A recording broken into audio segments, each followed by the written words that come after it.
తాకట్లో ఉన్న మీ బంగారాన్ని విడిపించి ఆ రోజు ధరకే కొనబడుతుంది ఆచారి గోల్డ్. ఎవరైతే మన నారా లోకేష్ ఆరోపించారో, ఎవరైతే వైసీపీ వ్యక్తి సింగపూర్ కంపెనీస్కి లెటర్ రాశారు అనేది, అది రియాలిటీ ఫ్యాక్ట్లోకి వస్తే కనుక ఆ మురళి అనే వ్యక్తి ఎవరైతే ఉన్నారో అతను టీడీపీ వ్యక్తి అని చెప్పి బయట ప్రచారం జరుగుతుంది కదా సార్. అతను ఎంతవరకు నిజం? ఎందుకంటే నారా లోకేష్ అది క్లియర్గా చెప్పింది ఏంటంటే అది పెద్దిరెడ్డి రామచంద్రారెడ్డి కంపెనీలో పనిచేసే వ్యక్తి అతనని ఆరోపించారు ఆయన గతంలో, పిఎల్ఆర్ ఇండస్ట్రీస్ అని. అది ఎంతవరకు నిజం సార్? ఇప్పుడు ఆరోపణలు రెండు పక్కల అనుకుందాం. పిఎల్ఆర్ పెద్దిరెడ్డి అని ఈయన ఆరోపణ చేశాడు, వాళ్ళేమో కిషోర్ అని చెప్పి తెలుగుదేశం అని చెప్తున్నారు. మనకి ఇవన్నీ ఎందుకు? అసలు ఏ కంపెనీకి ఎందుకు కరెస్పాండెన్స్ జరిగింది ప్రజలు తెలుసుకోండి. ఉదాహరణకి మీరు నేను డిబేట్ చేస్తుంటాం, కింద కామెంట్లు ఈయన ఎందులో పిలిచు, ఇది ఇంకా చచ్చిపోలేదా, ఇది దినం భోజనాలు అవ్వలేదా, ఈ కామెంట్లు వస్తున్నాయి లేదా, మీరు నన్ను వెళ్ళడం మానేశారు, నేను రావడం మానేసాను. అలాగా ఇంటెన్షన్ కరెక్ట్గా ఉంటే అక్కడ సింగపూర్ కంపెనీ వాడు ఎవడైనా సరే నేను ఇక్కడ ఇండస్ట్రీ పెడతానని అంటాడు. అంతేకాని ఎవడో మెయిల్ పెడితే, చిన్నప్పుడు మా నాన్నమ్మ చెప్పేది సామెత, లచ్చికి సీటీ సంతకు గాజులని. అది ఎవడాడు? ఆ కిషోర్ ఎవడాడు? ఈ పిఎల్ఆర్ ఇండస్ట్రీ నుంచి మెయిల్ పెట్టాడు ఎవడు? వీళ్ళిద్దరికీ ఏడు సంబంధం సింగపూర్లో? వాళ్ళే చెప్తారు పక్కన మాకు సింగపూర్ కన్సల్టేషన్ మేము చేయమని, వాళ్ళే సింగపూర్లో చెప్తారు. స్టార్టప్లు మేము చేయట్లేదు ఆంధ్రప్రదేశ్లో, ముఖ్యంగా మాకు సంబంధం లేదని చెప్తున్నారు. ఇంకే కంపెనీ 95 నుంచి సత్సంబంధాలు ఉన్నాయని చంద్రబాబు గారు చెప్పారంటే విజన్ 2020లో సింగపూర్ నుంచి తీసుకొచ్చిన ఒక కంపెనీ చెప్పమంటున్నాం. ఆ ఒక్కటి తప్ప అని చెప్తాను. ప్రాబ్లం ఏంటంటే సార్, అసలు మీకు దీనికి బ్యాక్గ్రౌండ్ మ్యూజిక్ ఒకసారి వింటే సినిమాలో, ఈ సినిమాకి బ్యాక్గ్రౌండ్ మ్యూజిక్ మీరు రాజ్యాంగం గమనిస్తే 6 రోజులు సింగపూర్ పర్యటన, 4 రోజుల్లో హోటాహోటిని ఎందుకు వచ్చారు? అలా 11 కోట్లు దొరికి మడతెట్టేద్దామని వచ్చారు. ఇక్కడ రాగానే అబద్ధం చెప్పాలి. అర్థమైంది పాయింట్. రెండోది ఏంటంటే కంటిన్యూస్గా నిన్న ఒక ముఖ్యమంత్రి గారి స్థాయి దగ్గర నుంచి 6 మంత్రుల దగ్గర ఎందుకు సార్ నెల్లూరు పర్యటనలో జగన్మోహన్ రెడ్డికి జనాలు రాలేదు? వస్తే ఏంటి, రాకపోతే ఏంటి, ఎవరికి ఉద్ధరిస్తారు వాళ్ళు?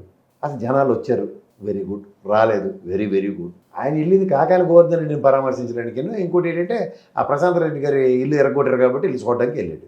ఈ రెండు పని చేసేది లేదన్నది ఎవడని మాట్లాడతారు.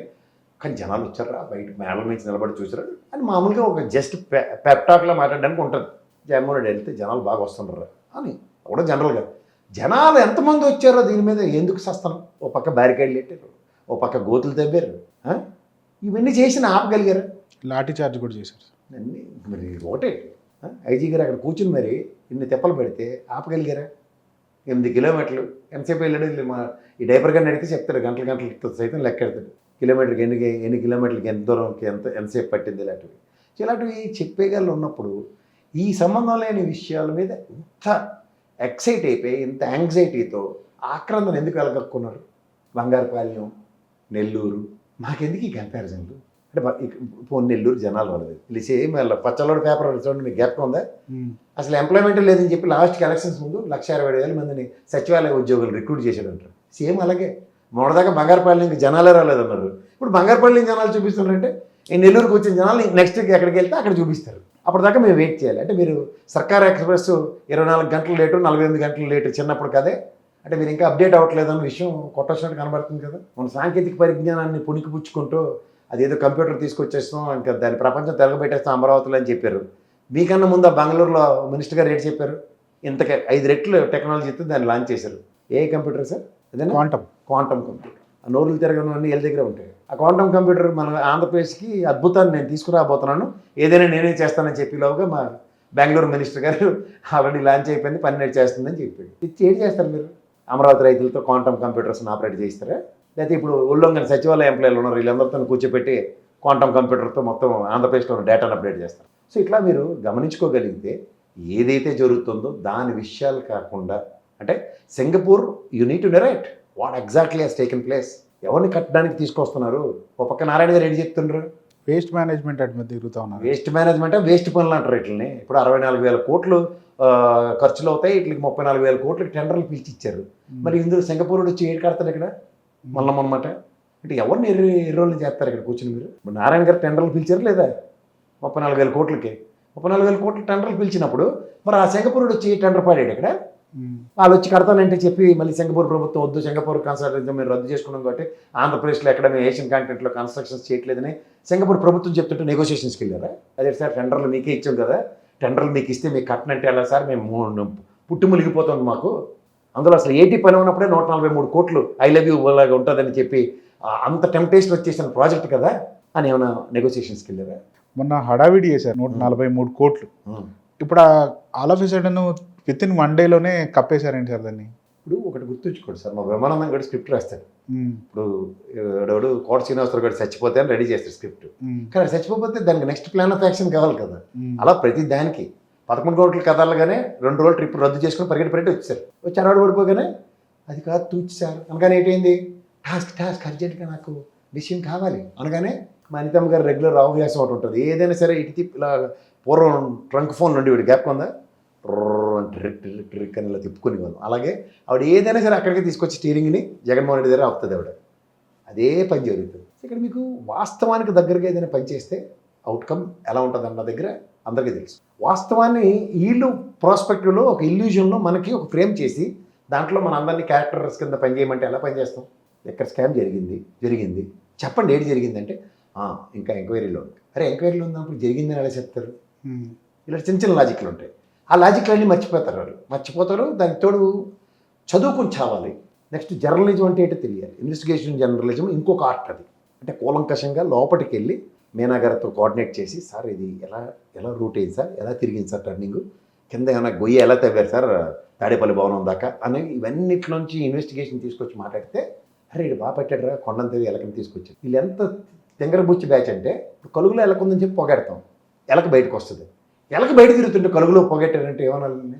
తెంగర మేళం అనాలో అనరు. సేమ్ అదే లిక్కర్ స్కామ్ జరిగింది అంటున్నారు. అంటే ఏం జరిగిందో తవ్వుతారట, తవ్వి తీసి మనకు చెప్తారట. మీ ఇంటికి వస్తారు ఈ మధ్యలో వచ్చి ఆ ఇంట్లో బంగారం దొరికింది. తెలంగాణలో ఒక వ్యాపారం చేస్తుంటే దాంట్లో ఆ రోజు షాప్ ముందు నుంచి వీడియో ఫుటేజ్లో ఈయన బయటికి వెళ్ళడం మేము చూసాం. ఇది వార్తలకి ఎవడో వస్తారు తెలుగుదేశం వాడు లేదా వైఎస్ఆర్సీపీ వాడు వచ్చి బంగారం షాప్లో కొనుక్కుంటూ ఉంటాడు సార్. మీరు 2 వీలర్ మీద షాప్ ముందు నుంచి వెళ్తారు, వీడియో ఫుటేజ్లో మీరు కనబడ్డారు అనుకోండి, వీడి కథ ప్రకారం ఏంటంటే స్క్రిప్ట్ ప్రకారం ఈయన మిమ్మల్ని ఇన్వాల్వ్ చేయాలి దాంట్లో. సేమ్ అదే జరుగుతుంది. ఇది ఎప్పటికి వెళ్తుంది? అదే సార్ మా ఇల్లు అట్టే సార్ నేను అట్టే వెళ్తానని మీరు ఎక్స్ప్లెనేషన్ ఇస్తారు. లేదు మీరు ఎంతో అలా టర్నింగ్ ఒక చూపు చూశాడు ఆయన, దాంట్లోనే తేడా ఉంది. వాళ్ళిద్దరూ కళ్ళుతో మాట్లాడుకున్నారని ఇంకో కథ, ఇంకోటి తప్పేలాగా రెడీగా ఉంటాడు. ఏంటి చెప్తారు మీరు? ఈ జన్మకు చెప్పగలరా దానికి సమాధానం? అదే జరుగుతుంది ఇప్పుడు ఈ లెక్కర్ స్కామ్లో. ఇప్పుడు జనాలకు ఏమర్థం అవుతుంది? 64 కోట్లు సీజ్ చేశారట. చేశారు సార్. ఏడు సీజ్ చేశారు. ఎవరింటికి వెళ్ళినా ఓ 10-15 లక్షలు 20 లక్షలు డబ్బులను బంగారం అనుకుని ఉంటారు. అవన్నీ పట్టుకొచ్చి ఇంత కొప్పెడితే 64 కోట్లు చెప్పేసి వస్తాం. ఈ మధ్యలో ఏంటి అలా 1,86,000 కోట్లు అప్పు చేశారు కదా, అదేంటి చేశారని వాడు అడగక్కట్లే కదా. ఏంటి అసలు ఆ ప్రభుత్వం అంతా స్కాములు. నిన్న మీరు ప్రశ్న అడిగారు, ఆయన ఎవడో కేసు వేసాడని. ఆయన కదట, ఆవిడెవరో వచ్చి కేసు వేసింది. నేను I could not tell you the name of the person. If she was female or male I don't know, but she was a advocate. File చేస్తే ఇప్పుడు ఏంటంటే చూసారా ఏడాడ వల్ల వచ్చేస్తారు. కాదమరణత్వాన్ని ఏం తెచ్చారు మీకు జ్ఞాపకం కదా. అప్పుడు అంతర్జాతీయ నటిని తీసుకొచ్చి మన దగ్గర ఎన్నాళ్ళు నడిపించారు కదా.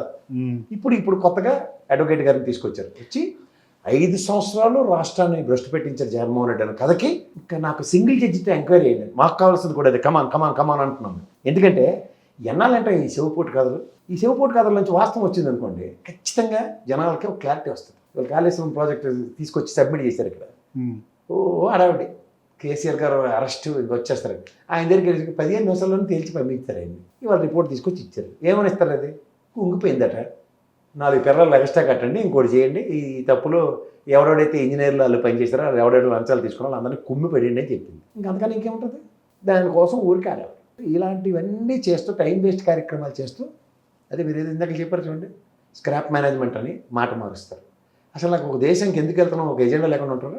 చిన్నపిల్లలు అడగండి ఇంట్లో చెప్తారు.